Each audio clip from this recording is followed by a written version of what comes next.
Good morning. In our last class, we went through the detailed paraphrase of the poem On Killing a Tree written by G. Patel.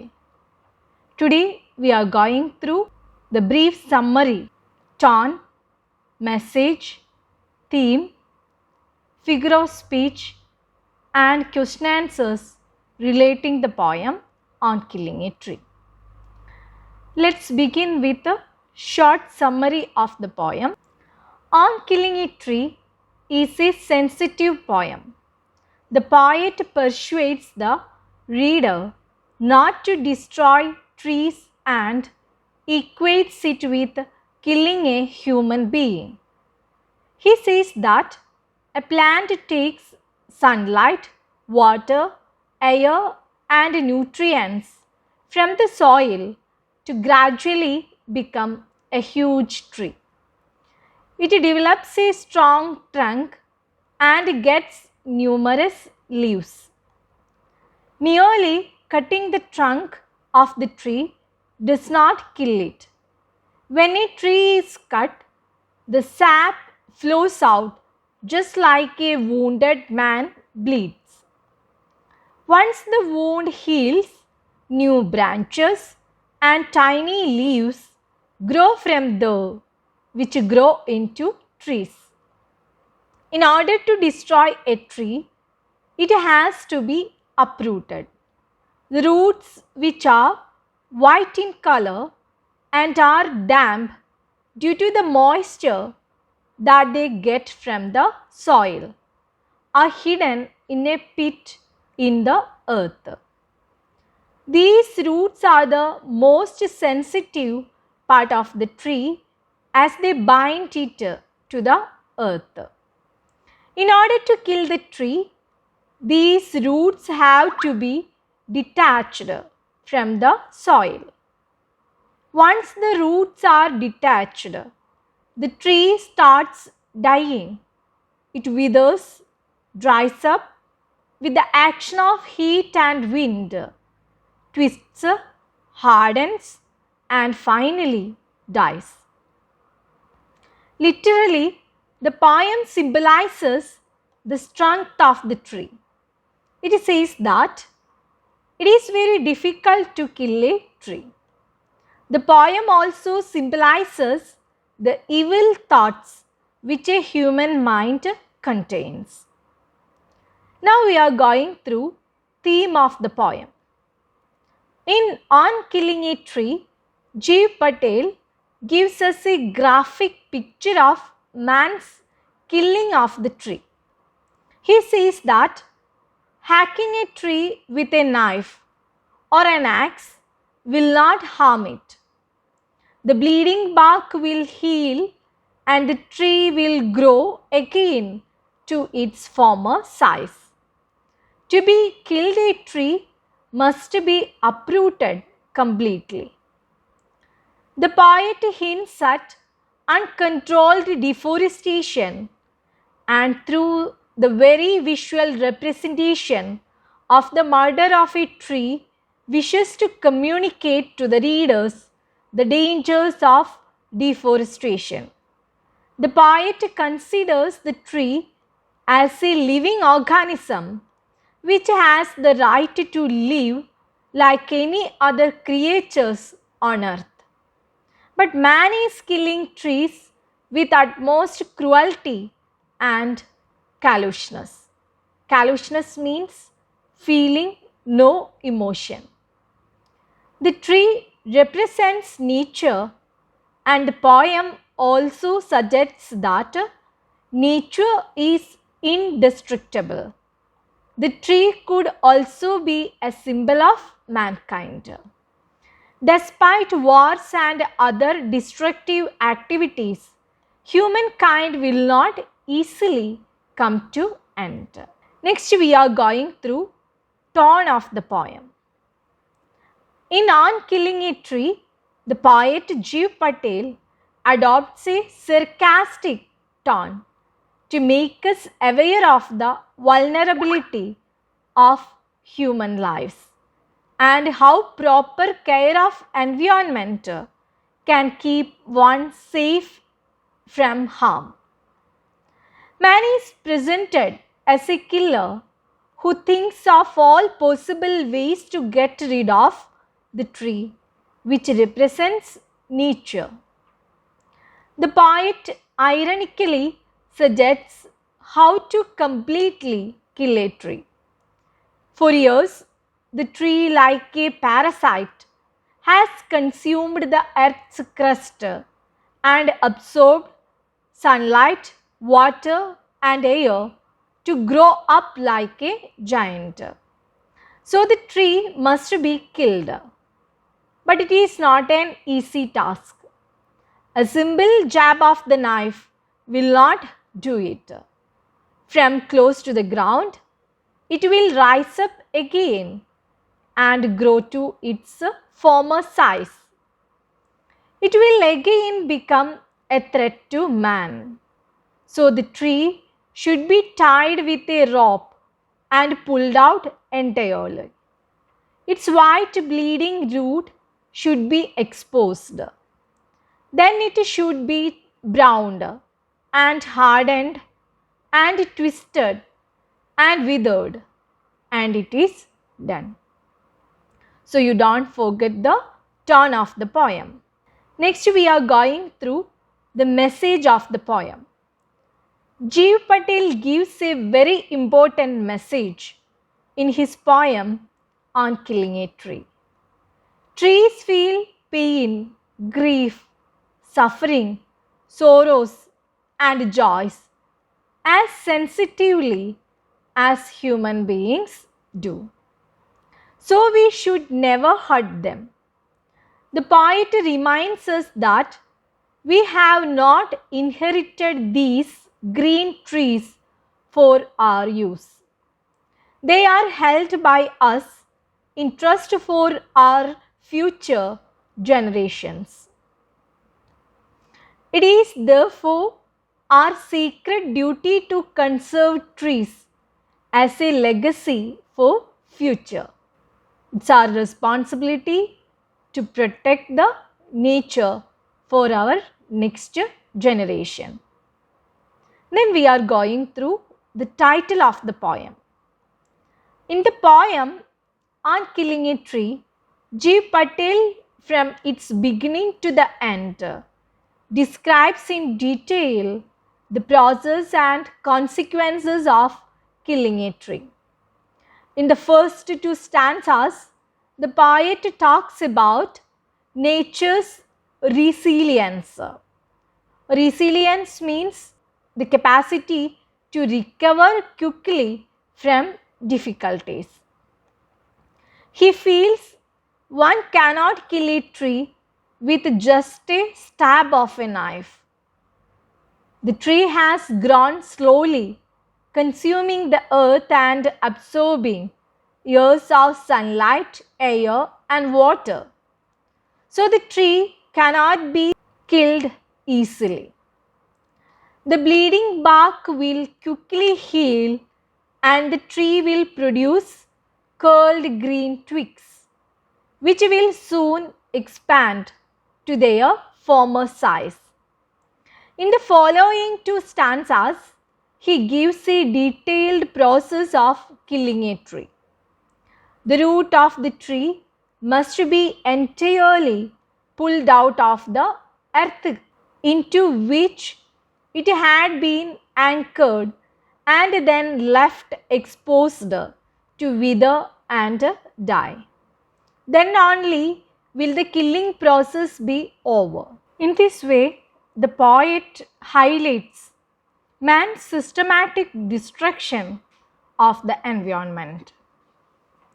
Hence, the title is appropriate and it drives the poet's point home in a super way. Now we are going through the poetic devices or figure of speech in the poem. Let's begin with the imagery.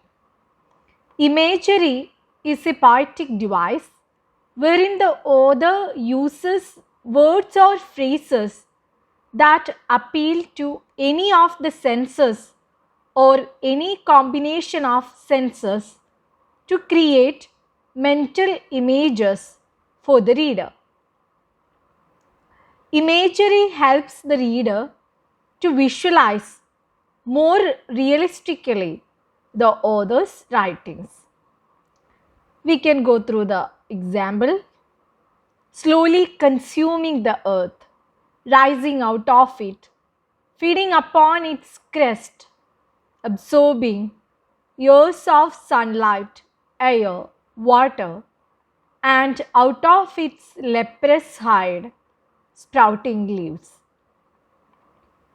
The imagery used here is strong and it depicts the growth of the tree by consuming nutrients from the earth and absorbing sunlight, air, and water from nature. The language through the poem is simple, remarkable, and vivid.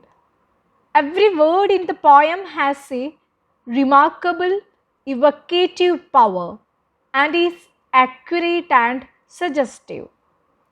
Expressions such as bleeding bark, leprous hide, and anchoring earth present memorable visual images.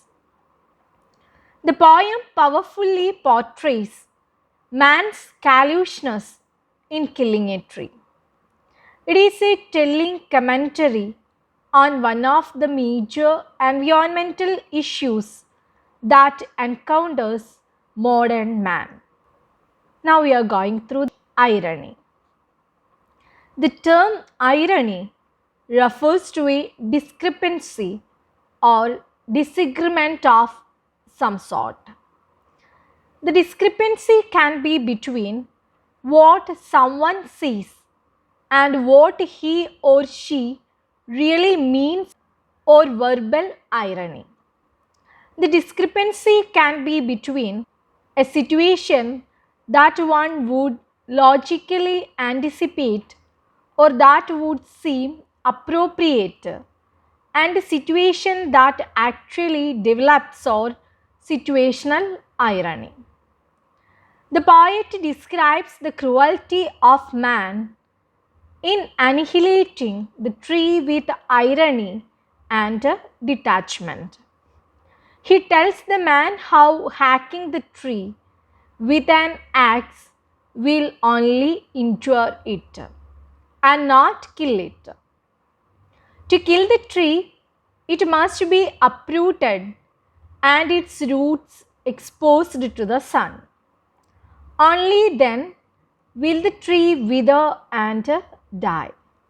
But the poet's own sympathy is with the tree. Next, we are going through the very famous figure of speech, personification. I know all of you are very familiar with personification. A figure of speech which endorses animals, ideas, or inanimate objects with human traits or abilities. Personification is the poetic practice of attributing human qualities, a character or personality to inanimate or non-human beings such that they appear to be living human beings. In the poem, the tree has been personified. The poet speaks of trees as a human being when he says that one cannot kill a tree with a jab of knife or by hacking it like they would kill any human being. Bleeding bark, this is an example of personification. The tree is portrayed as a human being throughout the poem, and thus the part of the bark where it is wounded is represented as bleeding. Now we are going through the rhyme scheme. Is there any rhyme scheme in the poem? There is no particular rhyme scheme followed in this poem. We know it well. The poem is divided into 4 stanzas. Each stanza comprises varying lines. The poem is then written in free verse. It's time to go through the extra questions relating this poem. First question, can a simple jab of the knife kill a tree? Why not? No, a simple jab of the knife cannot kill a tree. The place from where the tree is cut will give out sap, and once the wound heals, new branches and leaves will grow from it, which will develop into trees. Next question, how has the tree grown to its full size? List the words suggestive of its life and activity. The tree has grown by consuming nutrients from the earth, absorbing sunlight, air, and water. The words suggestive of its life and activity are consuming the earth, rising out of it, feeding upon its crust, absorbing years of sunlight, air, water. Next question, what is the meaning of bleeding bark? What makes it bleed? Bleeding bark refers to the sap which flows out of the tree's bark where it is cut. The tree bleeds when it is cut with a knife or axe. It expresses the pain of a tree. Next question, the poet says no in the beginning of the 3rd stanza. What does he mean by this? No means that the tree will not die by cutting or chopping the trunk. Next question, what is the meaning of anchoring earth and earth cave? Anchoring earth means that the earth supports the tree firmly. Earth cave refers to the pit in the earth where the roots of the tree bind it firmly to the earth. In our previous class also, we went through the detailed description of anchoring earth and earth cave. You can select a simple one for you. Next question, what does he mean by the strength of the tree exposed? The strength of the tree exposed means that upon being uprooted, the most sensitive and important part of the tree, that is the roots, will no longer remain hidden in the earth. Next question, what finally kills the tree? The tree dies when it is uprooted. When it is detached from the earth, it withers, hardens, twists, and finally dies. Next question, how does a tree become strong? A tree feeds on the earth's crust, consuming nutrients from the earth. The tree also absorbs years of sunlight, air, and water. This makes it strong. Next question, so hack and chop, but this alone won't do it. What won't this do? Why won't it do it? Hacking and chopping is not enough to kill a tree. The tree endures the pain, but it continues to live on as it heals over time. The bark which has been chopped will heal itself. Green twigs and small branches will soon emerge from the bleeding bark, and in time the tree will regrow to its original size. Next question, what are miniature buffs? What happens if they are left unchecked?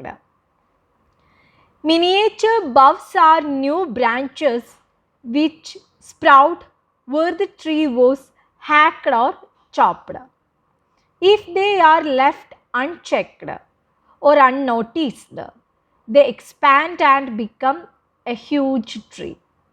The chopped tree grows back to its former size.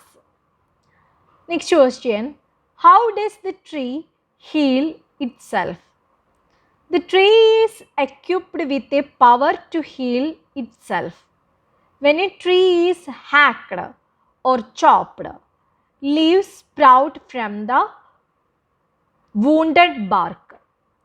From close to the ground, curled green twigs rise.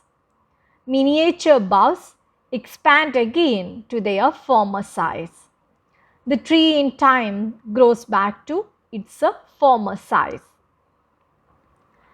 Next question. How does the poet describe the growth of the tree in the first stanza of the poem? The poet says that the tree grows slowly, getting its nutrients from the earth. Then it absorbs sunlight, water, and air for many years. The bark of the tree looks ugly because it is rough and has crooked lines on it. It is very ironical that soft and green leaves come out of the leprous hide. Gradually, it grows into a big tree. Next question. Why does it take so much time to kill a tree? It is not easy to kill a tree simply by hacking or chopping it. The tree has deep roots which give birth to tiny twigs and branches which help the tree attain its old stature. For a tree to be killed, the root has to be uprooted and it has to be scorched and chalked in sun and air. This process takes much time and it requires a lot of effort. Next question. The poet uses several images of death and violence in the poem. Can you list them? The images of death are hack, chop, scorching, chalking, browning, hardening, twisting, and withering.